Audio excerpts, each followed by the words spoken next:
All right. We in focus? Yeah, looks like we're in focus. Well, today's, I'm doing it all wrong. Today's one of these videos. Because, I couldn't do a hobby video this week. I couldn't do a real video this week. I had a bunch of work, and, it just all came up all at once. My whole week, like I actually felt like I had a 9 to 5 all of a sudden, like for 5 days in a row. And I sat in that kind of traffic, 2 hours each way. I don't see how people do that. I don't get it. Yeah, so we're gonna crap. I don't know what this is gonna be like. We're gonna crack open a beer, and we're gonna hang out. You can put me on in the background, and we'll chat a little bit about stuff that might vaguely be related to hobby stuff, if I can make it fit. I got a good topic here to chat about, but this is literally my one window to make a video this week. And we'll get into it. Cheers.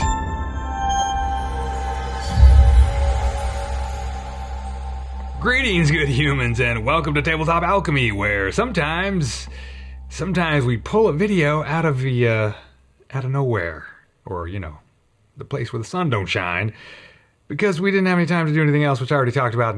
Whatever. We're gonna open this beer. This beer is this bottle came from my brother in North Carolina, and he brewed up I believe this recipe is a clone or similar recipe to Kona Brewing's coconut porter. So I can't wait to try this. My brother makes some good beer. I mean, I think that's what he's gonna do when he retires. He's gonna open a beer thing. I'm gonna taste test for him. I already secured that job, whether he knows it or not. We got ourselves a little glass, the correct glass format for a stout or a porter. I don't know. Anyway, don't mind the water spots. It's clean. I cleaned it. It just sat in the cupboard for a while.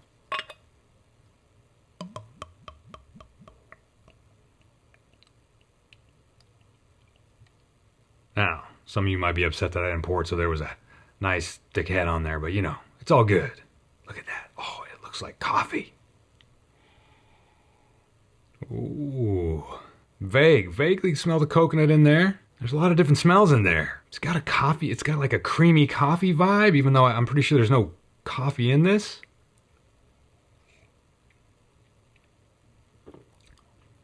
That's good beer. That's good beer, bro. Thank you very much for sending this over to California, where it can be much appreciated. This is very good. It's definitely got that rich porterness, but it's kind of bright without being bright at the same time. And it's like it almost wants to get bitter, but then it doesn't quite get bitter. It's good. It tastes like a commercial beer, man. This is good stuff. All right, so let me get this out of the way here. Yeah, it's on the edge of my table right there. I don't want to fall off. I got to bounce. This is all. I don't even have a obviously I don't have a well, it's not obvious, but I don't have a teleprompter up today. I don't even have my softbox up here. This is like, I had to dig this old light out of the closet, and it's kind of working, I guess, because all my shooting gear is down in the car because I keep going to work. Before I move on, we got to thank our patrons for putting up with nonsense videos like this that occur. This is the first time this has actually happened. I mean, I know I do not real videos every 5th Thursday of a month or whatever, but this is the first time in 2.5 years that I've not been able to actually make a hobby or a planned video of some kind. Yes, there have been some hairy, catch-ups in my schedules or me running out of time to do things, but I've generally always had time to at least do something on purpose. Like, well, this is going to be a video. I'll do this as a video. This week has been literally I have no time to do a video. What am I going to do? And so we're going to do this today. We're just going to sit. We're going to hang out. You should be working on your hobby stuff. You don't need to look at me while I'm jabbering. Just put me on in the background. I'll fill some time for you in the background, make some noise, in your space, so you have something to listen to. So, as you saw from the thumbnail, we're gonna talk about discouragement in here. But what I'm really going to talk about today, we're going to talk about some movies. Now, I know I just did an episode I talked about Fargo, and I had some other movie references a couple videos ago. I understand that. And I understand this is not hobby topic stuff, and I apologize. I would like to get back to the desk and there's all kinds of things I want to be doing. But, sometimes life just is what it is. And we got to roll with the punches, so they say. But let's get one thing straight. I am 100% grateful for the work. We needed the work. We were on the edge of, getting worried about certain things, but we had some work come in, and that's good. Anyway, I am going to talk about a few things that I've watched recently, which I understand that you might be like, hey man, you just said you didn't have time to do anything for us. You didn't have time to do any hobby stuff for us. How do you have time to watch movies? Are you just a frivolous no. Yes. Well, it could be construed as such, maybe. But in my defense, I just watched a couple of these movies literally in like the last couple of hours before bed when I would come home at 9 o'clock and I'd have to be getting up at 5 in the morning, and I was just beat from like a whole day on my feet and running around. And I was just beat. I'm sorry. It was just kicking my butt. And I had a hankering to watch something good. I've run out of stuff to watch on the streaming channels. Of course, I'm very much into the Severance show on Apple, which is literally like one of the only things on Apple that's worth watching.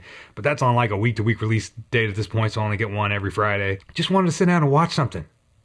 Just sit in a chair in front of the TV and just not do anything for a couple hours before I fall asleep and have to get up 6 hours later. I've also been I've been trying to learn and study up on suspense movies, horror movies, things of that nature, from a filmmaking perspective. I'm trying to learn some of the tips and tricks and cinematic language that you use to create suspense in a film, right? Or in a cinematic narrative. But a lot of those movies out there aren't very good, or aren't movies that I like necessarily. So I've been trying to find certain things to watch, and I came across 2 movies that I've watched in the past 2 weeks that I want to recommend, with caveats, of course. Maybe 3 movies that I'm going to recommend. And then we're going to talk about how to deal with discouragement. Okay, so these 3 films are all, I guess they're all technically in the horror genre. One of them is definitely a classic or a very definite, like, yes, this is a horror movie. Okay, now I understand there's lots of subgenres in the horror genre, so I'm not really sure I don't watch like a lot of horror stuff, so I'm not really sure how to categorize the subgenre of this one movie that is definitely a horror movie. The other 2 are, I guess, thriller horror stuff, I guess, because of the nature of what's in them. Anyway, so if you're not a horror fan, these are probably not for you. The other 2 aren't really like horror movies, they're more like suspense thrillers, I suppose, and maybe with a slight horror bent to them. Okay, so the first one I watched, which is a horror movie that I think is actually pretty smart, it's pretty fun, and it wasn't terrible. It was actually good, and the acting was good. And it stars Hugh Grant. And this movie is called Heretic. And I'm not going to give anything away. These are going to be spoiler-free. They're not even reviews. You could check out the trailer for it. But it's executed well, and it was kind of clever, and it had some interesting things in it, and it was just done well. And Hugh Grant did a really good job of being unsettling. Maybe that's what a lot of these movies have. These 3 movies have this one thing in common: unsettling. Heretic's core plot is you have a pair of, I guess they're teenage girls who they're like Mormons, and they're traveling around like door to door where they're pitching religion to people on the street or houses. And anyway, they go up to deliver their message to the house that Hugh Grant lives in, and he invites them in to chat about religion. And things go from there. And yes, they get strange. It's pretty fun. It's a solid flick, and in my opinion, I recommended it if you like that genre. The second movie I want to recommend or talk about is not going to be for everyone. I guess that's the case for all of these movies. But there's a movie called Red Rooms. It's a French-Canadian movie. The reason that I decided to rent this movie and watch it is because I saw a review article headline or somewhere that said, Red Rooms out Fincher's Fincher. And I'm a pretty huge fan of Fincher's earlier stuff and just a fan of his filmmaking chops in general. I mean, anyway, but I was like, out Fincher's Fincher, really? I'm just going to watch it. I went and did watch the trailer, so I saw what the plot of the movie is about. So the plot, this isn't really giving anything away because it's literally the opening scene is going to explain to you sort of what's happening, right? And the plot revolves around a court case in which a alleged serial killer who has murdered 3 young girls on camera, live streamed for a paying audience. He's in court where they're trying to prove that he did it. Okay. But the movie is not about the case against this person. The movie follows a character, the main character, I believe her name is Kate or Katie, something like that. She is attending the court case. She's in the courtroom, but she's in the observer section. She's like one of those people that because a lot of courtrooms are just open. A lot of court cases are open to the public, where a certain number of people can be let into the courtroom where they can observe and watch the proceedings, right? So the movie follows this one woman. She's like late 20s. She's a model, like that's her day job, but she does some other stuff. And she's just going in and attending this court case, and you follow her through the whole movie. You don't really follow the court case. Like, you literally never see, the only time you see the guy who's accused of these crimes is in the courtroom, where he's in the glass box and he's stuck there. Now, it's in French, so it will have subtitles, which I know turns some people off, but I will say this. The first half of that movie is very, very slow. Almost to the point that I was almost going to turn it off about a third of the way, and I was like, I don't know, man. Like, there's just not much going on here. It's not interesting, it's not really holding my interest, but I stuck with it. And there are 2 scenes in this movie. And when I mean scenes, I mean like short, just individual scenes. There are 2 scenes in this movie that have got to be 2 of the most unsettling, there's that word again, the most unsettling scenes I've ever seen. And they're not graphic. It's not like you're seeing these horrific things that the movie's, about, the court case is about. It's with this character, and but the 2 scenes are executed so well. And they're just done with the director had such a unique vision for these 2 scenes. I saw that movie like 2 or 3 weeks ago, and I still think about these 2 scenes. I'm like, dude, what a wild. Anyway, and then once you get to the end of the movie, you kind of, I think, at least in my opinion, I kind of understand why the first half is the way that it is. And you kind of need that slow, whatever the slightly boring first half of the movie, you kind of need that for the second half, for the 2 scenes to kind of work. There's not anything graphic in that movie. It's all off screen, and it is completely unsettling. I mean, it is done so well. I don't know if it necessarily out Fincher's Fincher. I think it does that more in like in the spirit of the storytelling or whatever, not with like the cinematography and stuff like that. It doesn't really. It looks like a much more normal film, normal filmmaking style or whatever. And the main character is she's a doozy. Yes. Anyway. Red Rooms. But yeah, if you don't like unsettling things, or you don't like being weirded out, or you don't like, stuff that gets under your skin, I'd stay away from that one. Now, the third movie that I watched, and I only watched this a couple days ago, and I've already recommended it to a bunch of people, and it's been out for a while, and it's gotten tons of good press and good reviews. So everyone is kind of catching on. This is a really good film. It's called Strange Darling. This movie's awesome. It's super fun. I mean, it is, it is a thriller. It is not necessarily horror related, but, a horror bent, but it is, it's kind of about a serial killer. I can't give anything away. You have to just experience it and watch it, but it is a fun film. It's really well made. The director is very good, and it's just great. It's great. And the acting is top notch. It's super.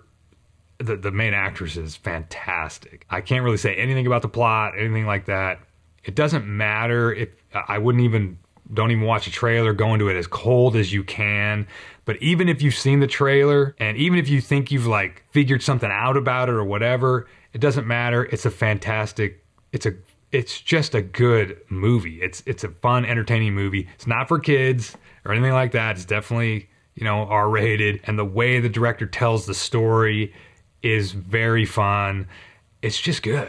And this is the movie that brought up to me this topic of discouragement that I was going to talk about. So I watched that movie and I was like, who directed this? And I looked it up. J.T. Mollner. I'm not sure if I pronounced his name right. J.T. Mollner. Mollner. This is only his second feature film. His first feature film was a few years ago. Actually, it was like 2016. So 10 years ago was probably when he made it, roughly speaking, 8 to 10 years ago. It's a Western. I do kind of want to watch that movie now. And then he's done a few short films. And as far as I understand, I think almost every one of his short films, they're all like award-winning short films. So when I saw that, having seen this movie and then realizing, boy, this is only his second feature film, and then his short films are all award-winning, I got hit with that sort of discouraging, internal thought mechanism thing, which here's where I tie it to our hobby, the tabletop hobby. When you're flipping through Instagram and you're looking at painted miniatures or people that have really awesome like D&D, tabletop RPG rooms built in their house with the lighting and the bookcases, and they got smoke machines and all this stuff, right? Or like I said, when you're scrolling through Instagram and you see like the crazy super awesome painted miniatures, and you kind of maybe get that feeling. I mean, we all experience this in all walks of life and in all genres of art, right? Where we're trying to do something, we're trying to make our art, we're trying to get better at stuff, and then we're looking at people that are really, really good at what they do, and sometimes you find out that some of these people seem to be really, really good, like right off the bat, right? Like they're just born with like some kind of innate talent that we feel we don't have, and we just get hit with that like whole, man, I'm never going to be that good, or it's, how do I even compete? This is just, or, why even bother? Because I can't make anything that's like half as good as any of this stuff. This is, I just want to give up, this is the discouragement that I'm talking about, because we can see so much more, so much more quickly. We can see such a volume of stuff that we are like, this is all just so fantastic. I can't ever get to this spot. I can't compete with any of this stuff. I'm never going to be that good. And it becomes a little bit demoralizing, right? I was looking at JT Mollner stuff, and I was just like, man, I want to make, I'm talked on this channel before, like how I'm trying to make a movie and whatever, and I've tried to make movies in the past. I don't make great stuff. I'm still learning, and I'm old now too, and it's just like, wow, this is discouraging. But it just can't matter. I guess that's the answer that I'm trying to deliver for myself as much as for anyone else out there who's feeling the same way. It just can't matter. I mean, sure, maybe we'll never reach the pinnacle of supreme art that we judge as supreme art, Maybe we'll never get as good as these artists that we love to look at. But we still want to make the thing. We're still driven to make stuff and create stuff, and driven to try to make stuff at their level or whatever, right? I think the discouragement has to be fleeting. It has to be experienced. Of course, you can't stop yourself from experiencing whatever's going to come in and experience, but you have to look at it and own it first, right? You look at that discouragement inside yourself, internally, and you're like, Just acknowledge it. Yeah, man, this makes me feel bad. This makes me question my whole whatever I'm doing in life. But that's okay. Now I've looked at it. I acknowledge it. It's there. I still want to make stuff. I still want to try to make things. I still want to try to paint good miniatures. I still want to try to make good movies, whatever. And it just can't matter. These other things that we see that are awesome, we got to just keep trying. That's all there is to it. You learn what you can from these examples and just keep trying. Because it's, as we've all talked about, it's the journey anyway. It doesn't matter. Maybe we'll never be the top-notch talent in a certain genre of art. So what? I mean, that's really how we got to look at it. So what, man? I don't know. This might be a lot easier for me to say because I'm at a certain age now where I realize like I'm on the downward slide and I have, a shortening length, a window here of where I can do stuff. It might have been very harder for me to say this kind of stuff if I were in my 20s or 30s or 40s. But the fact remains that that's really how we have to just let it go. We got to look at it. We got to acknowledge it. Yes, I feel like that. Yes, I feel bad. I am discouraged. But tomorrow, I can't care about it. I can't care. I just got to do my thing. Just keep going. Because we all know that lots of things are cyclical.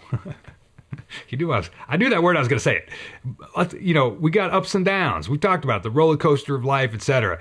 Lots of things go up and down. We're going to feel good. We're going to feel bad. And then we're going to feel good again. And then we're going to feel bad again. We got to just let it go. I don't know how else to put it.